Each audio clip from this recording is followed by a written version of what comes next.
Rona semerah jingga membekas di langit senja membara.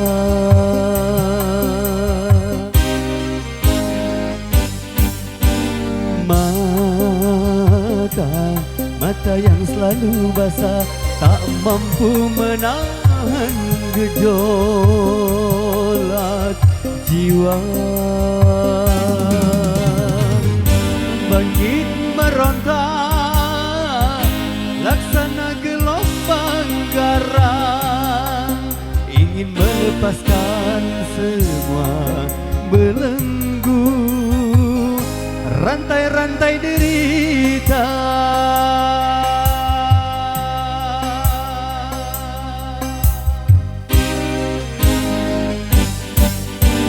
Rona semerah jingga membekas di langit senja membara.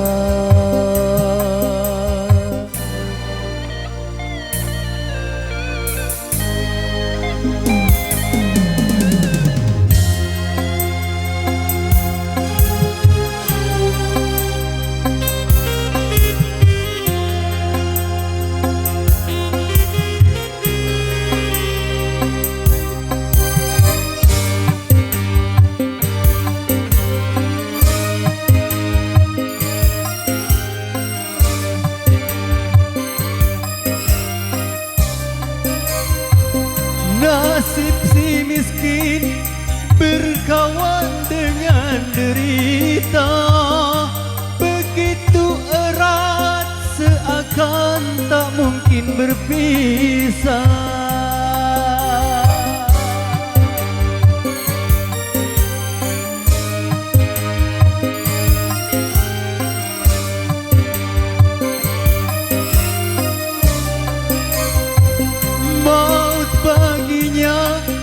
Terkatung hijau dan mentah, sedangkan hidup mendera tak mengenal iba.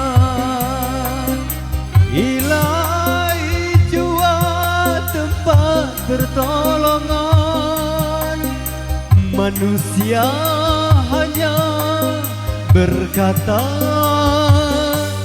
kasihan.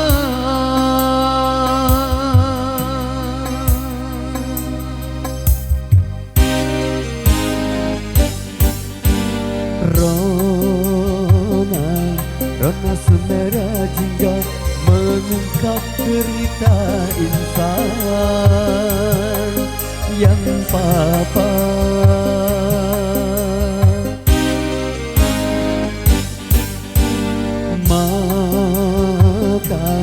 Mata yang selalu basah tercermin hausnya akan bahagia.